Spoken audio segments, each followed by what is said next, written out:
So maybe my memory's been a little foggy, but I thought we did this chapter before. Yeah, we did it before. Anyway, this is Colonel M, and today we are going to be talking about Chapter 6 for Fire Emblem Engage Low Turn Count. I am showing off all the units as well as the equipment that they have, including some of the forges. You can look at the description for that information if you're curious on what I did before the chapter. By the way, if you do want me to re-upload that with the commentary, just let me know in the comments or DM me, and I will do so. Also, don't forget that we got to pet Sommie because we love him. Big thanks to Sohn for this Alear and Sommie combination. It looks really cool. I love the color scheme. Anyway, for turn 1 player phase, we go ahead and focus on grabbing the ring. We have Yunaka ship with the Iron Dagger for Alear to finish off. So, with Alear, we have Mercurius with Marth, which should help vault a lot of EXP into her. We're going to go from a little over halfway level 4 to level 6 after this map is done. Mercurius helps with experience as well as SP gain, so with level 10 Marth, it's used quite often for that. We get the Micaiah ring back, and this automatically goes to Yunaka. Afterwards, we go ahead and move Alfred over so that we reveal this sword fighter, and then we have Celine Echo. The thing is that Seraphim and Fire, because of how the rounding works, has roughly the same damage, but there is better accuracy with Fire in mind, so we decide to use Fire here instead.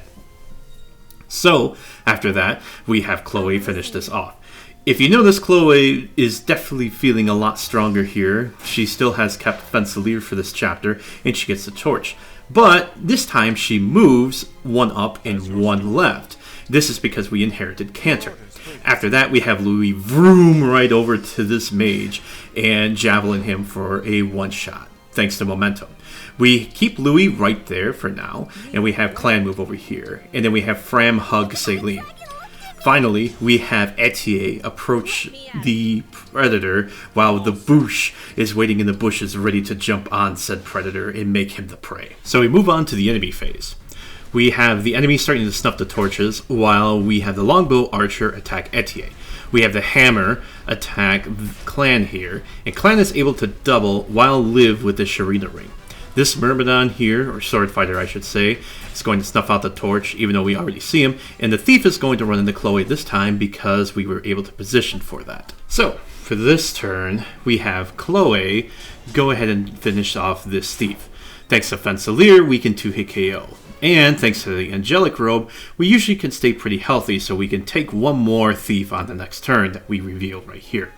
We have Vander start moving, although I forget that I actually want Louis to move over here and attack with a momentum-forced Javelin instead. Now, the thing is that I keep Louis here. If I had the defense tonic, I would be able to survive if I moved him 1 forward. Though, instead, what we do as a compromise is that we trade with Louis, the Silver Lance. The Boosh, finding his prey, yells, "It's Booshin' time!" It booshes all over the archer. Etier, warned for wear though, gets the kill on this archer. Thanks to Boucheron, we were able to secure that in the bag. So now we go back to Clan. Clan we move and we use the Vulnerary. Thanks to Celine's passive, we get a little more out of healing with the Vulnerary. We have Framme hug her brother. After all, the poor dude just suffered massive damage. For Celine, we move and we use the Folkvanger, and then we have Alfred move forward just so that we are in position for turn 3.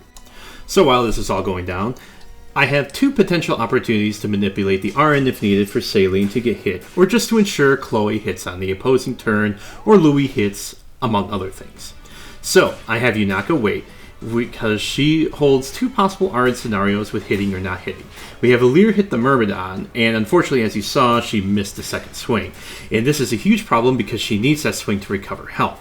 In fairness, if I just used Illume, it wouldn't be a problem because I could have Yunaka heal Alear, but I'll see if she can dodge the Axe Barbarian, and unfortunately she does not.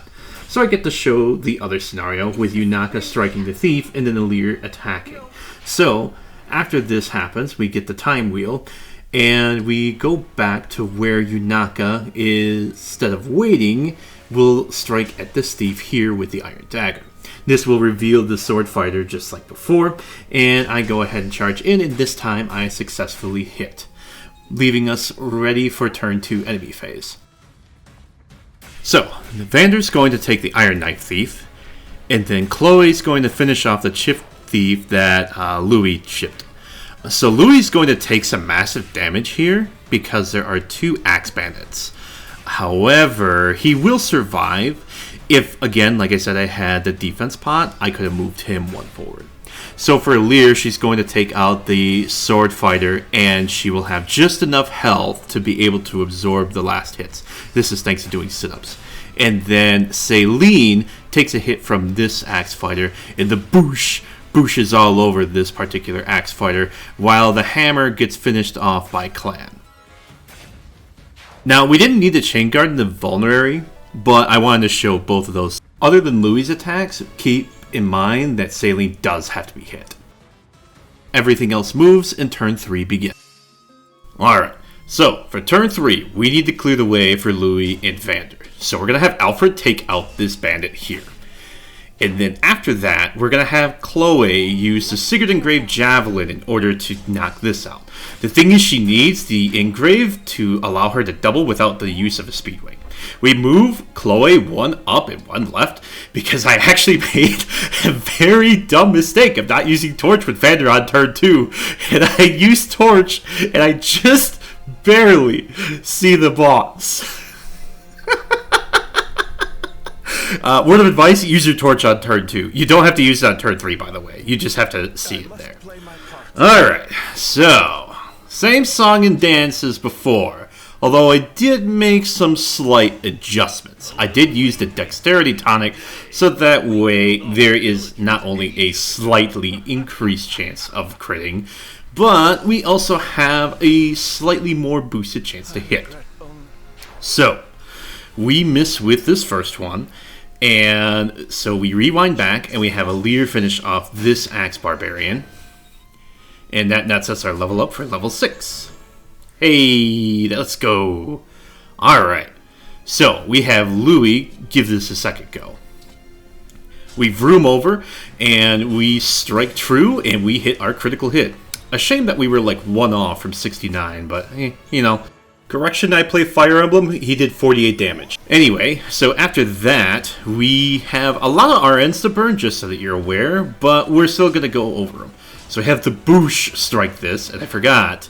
I could have had LTA swing here, and then have the Boosh swing. So I go ahead and just do this, and I have LTA swing, just to show, like, again, that I was able to secure this KO with Boucheron and LTA as well.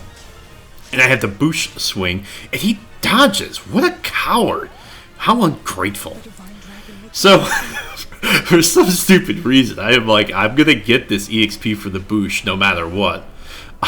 So I rewind. And I screw up and I don't get it again. I have Clan Strike here. This is another one that could have potentially burned an RN for us. And then with Celine, I warp Ragnarok, and I make a stupid mistake that I realized later. I forgot to equip Seraphim. So we warp here, and we do 27 damage, but once the turn 3 enemy phase plays out, I'm going to notice, hey, Dimwit, you forgot to switch your tome.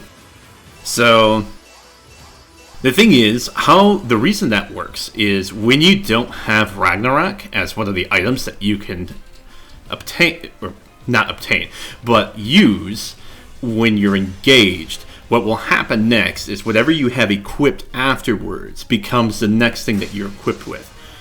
So in this case, I was going to have Seraphim be that equip. So we just go through everything, we rewind again, and we'll correct everything with that in the process. I just want to point out, as a Fire Emblem player, I can't read and I can't do math. That's why I'm a Fire Emblem Cypher player, baby. So we rewind, and I have Celine equip Seraphim this time around, and then I decide it's time to cook. I go up to the boss and say, "Nothing personnel, kid," and warp Ragnarok to him. And then on the opposing turn, he'll say Nani as he sees the Celine live, and then finish off the boss with Seraphim. So I have Etier attack here, and this time the Boosh strikes true, and he kills the prey as the Predator of Fire Emblem Engage. I have Clan go ahead and strike this Sword Fighter for, I don't know, reasons I guess. And I have Etier almost get hugged by Framme, but then I realized I took damage. So what do? I decide to use Great Sacrifice with Yunaka, not because I want Celine to live, although I guess that does help, but mainly because I can go to Framme and be like, here, have a hug.